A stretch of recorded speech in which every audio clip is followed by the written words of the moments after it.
Good morning, guys. Start our journey here. Nandito kami sa ilalim ng train station. Diyan.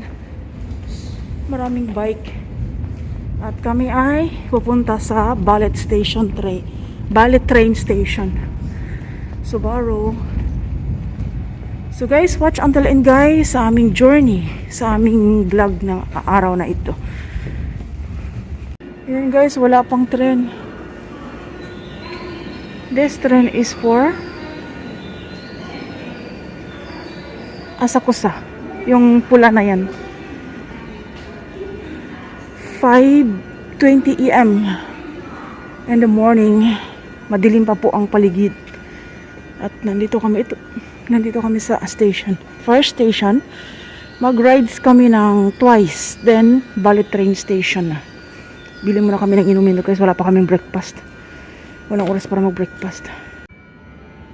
Yan ito yung itsura guys, kapag hindi pala nakailaw yung tuyukuin. Mabuti pa tong kanto construction, may ilaw. Kahit malayo makikita mo kung saan yung kanto construction. Ito yung special express. Yung pula na yun. Papunta yan ng Asakusa, Tokyo. Doon sa Tokyo Sky 3. Yan ay by number yung upuan yan. Special ride ka dyan. Kumbaga, itong local train na ito, every station mag-stop. Tapos pwedeng mag-standing, siksikan, yung ganyang mga short rides lang. Pero pag yung ganyan, hindi pwedeng nakatayo dyan. Hindi pwedeng nakatayo. Lahat nakaupo. Tapos by number. Pagpasok mo, dapat hanapin mo yung number ng yung upuan. Tapos hindi yan every station mag-stop. Lang yan siya, limited lang yung kanyang stop. Doon sa malalaking station lang. Hindi yan siya mag-stop ng maliliit na station. So, mahal din. Halos 4 times yata ang 3 or 4 times, ganyan. Mahal ang kanyang fare or pamasahe. So guys, please watch until end guys sa aming vlog.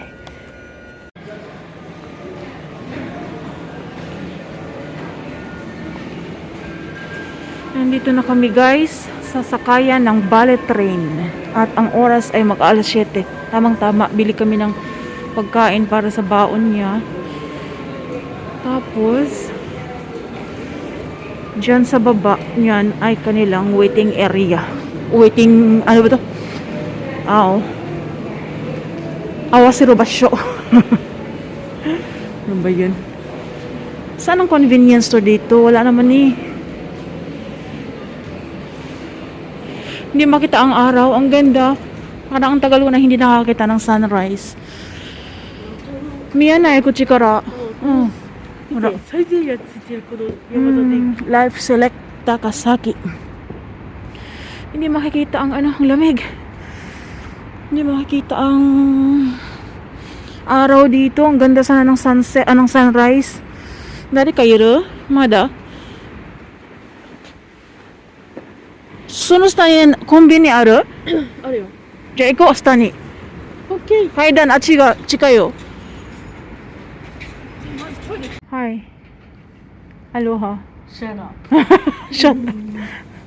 Ito guys, naghihintay kami. 8:30, naghihintay kami na ma-open yung post office para bumili ng stamp. Nandito kami sa isang maliit na park. May magandang kahoy. Hindi ko alam kung anong puno to. Lapitan natin. Ito yung cherry blossom guys na huli na mag-flower. Yung double petals. Cherry blossom pala ito. Matagal din maglaglag ang kanyang dahon. Kasi yung mga single petals na common na cherry blossom na tinatawag na Yoshino, mabilis mag-fall down yung kanyang leaves. Cherry blossom pala ito. Ayan. Hintay namin kasi 9 AM mag-open yung post office. Nandun na yung anak ko. Sasakay na sila ng Ballet train going to Ishikawa. 2 hours daw ang kanilang ride.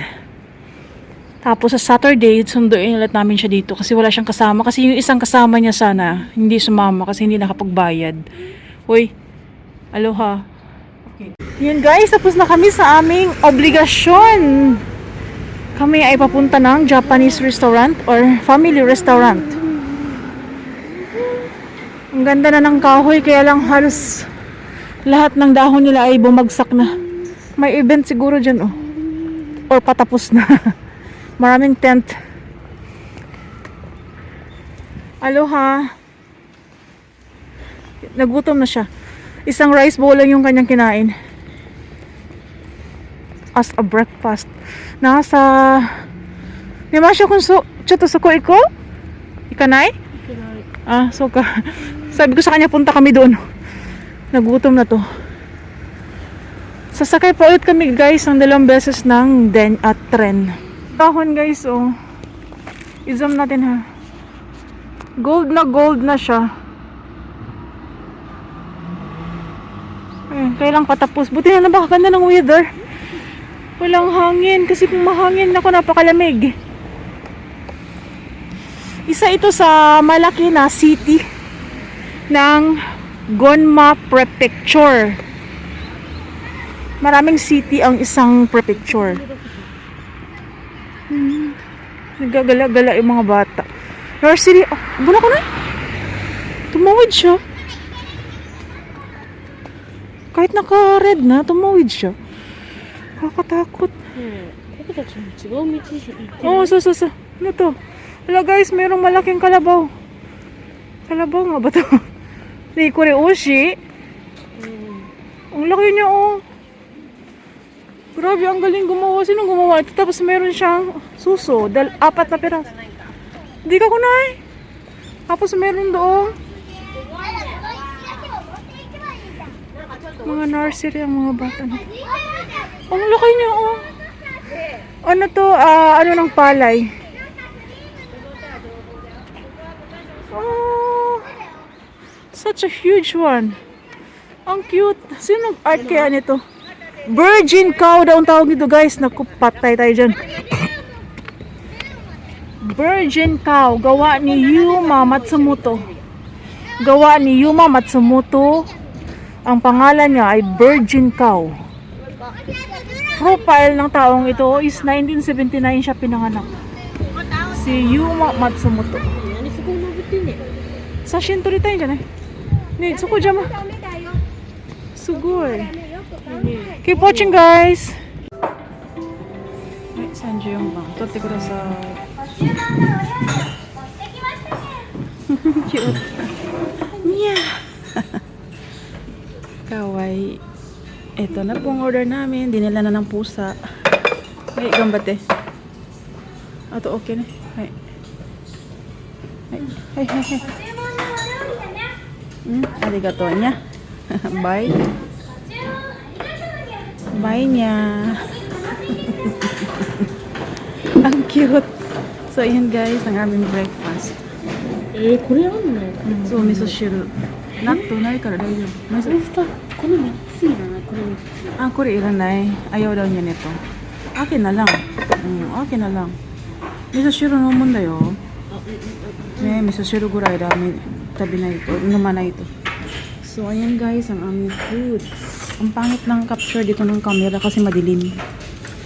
So, kain tayo. Thanks for watching guys. Until here lang siguro ang vlog na ito. Medyo maiksi lang at kakain kami. After that, mag-travel na naman kami pa uwi. Ang sarap ng kami pagkain. Bye-bye ni Shimasho. Bye. Gutom. Alas 4:30 pa kami gumising. 4:30 AM kami gumising. Grabe. Hasi choday. Hasi choday. Nakaubos na ako ng 2 tasa ng kokwa and Japanese tea. Tapos meron ako ditong Japanese tea ulit. Ayan. 4:30. Nasa ano na ngayon ang anak ko? Nasa ballet train na sila ngayon. Nagkita-kita na sila ng kanyang mga kasama. So guys, maraming salamat. Paki-subscribe po ang ating mga channel members guys. Bihirang-bihira lang po ako nakakapag-upload dahil sobrang busy po talaga sa work. So So, yun. Then, sinisikap ko naman na talaga sana kahit once a week makakapag-upload ako. Ayan po yung include. Walang kamatayang miso shiro. Then, side dish. Side dish ng para sa anak ko. And also, this is also the pickles. Ang rice namin, guys, less 20 yan. Kasi pag masyadong marami din ay hindi rin mahirap din. So marami namang ulam, okay lang yun. Kain tayo, guys. Thank you so much for watching, guys, until here. Ito naman ay fried chicken. Yan, masarap din fried chicken dito. Thanks for watching. Bye-bye. Bye-bye, mama. Bye. Bye na siya. Bye. Bye.